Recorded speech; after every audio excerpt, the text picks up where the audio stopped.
yung tumulong sa journey ko para mapagaan. Kasi ang hirap talaga sa bahay ni Kuya, nakakapagod, ang daming challenges na mararanasan. Pero sobrang swerte ko na nandyan si Bianca talaga. At hindi lang yung love team talaga eh. Pero sa amin talaga, na-build talaga siya from scratch. So paglabas yun ng bahay ni Kuya, itinuloy mo na? Kasi Itinuloy mo na yung panliligaw o kayo na ba? hindi ba kami? Hindi pa kayo. So when you say hindi pa kami, kasi nanliligaw pa lang ako. Ako excited ako, mapunta ako doon sa point na nililigawan ko siya. Pero ngayon, ayoko lang talaga mawala yung nabuo namin sa loob ng bahay. Yun lang yun. So wala pang label. Wala pang name. Okay. So happy ka lang being with Bianca? Sobra. So kasi nga nung Star Magic Games, kayong magkasama. Yeah, you were there also. Oo. So, makakabalita ba kami someday o yung mga fans nyo na magkakaroon kayo ng project? Kahit magkahiwalay kayo ng network? Hopefully. May maraming balita or madami rin naman pinipitch sa amin. May chance naman daw since BBB nga nangyari. So, siguro may chance din na mag-collab ulit ng project. Meron naman daw, series daw. So, yun ang aabangan ng mga fans nyo. Yeah. So, sa ngayon, walang ibang nililigawan o kinikita na girls si Dustin. Wala.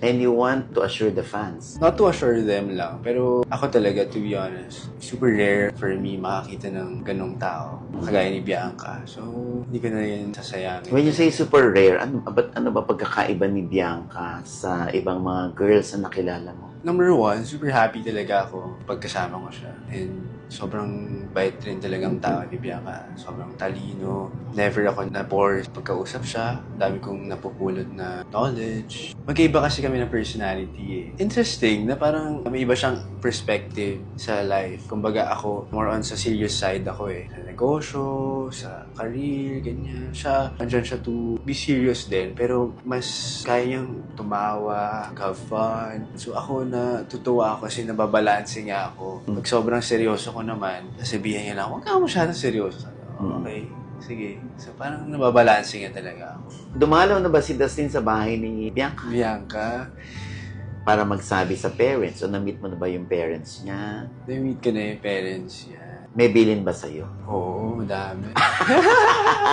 Anong bilin Madami, sa'yo? madami. Of course, given talaga sa mga tatay, alam naman natin yan na Yung grabe sila ka-protective. super, oo. Ako naiintindihan ko yun. Kasi ako rin naman, pag naging tatay ako, I do the same. So, nasabihan lang din talaga ako na alagaan mo si Bianca. Huwag mo sasaktan si Bianca. Yan yung mga bilin nila. Pero si Bianca naman, sa side niya, wala naman siyang dinidate or nanliligaw sa kanya. Hindi ko alam. Ako sa pagkakakilala ko sa kanya ngayon, Wala. wala.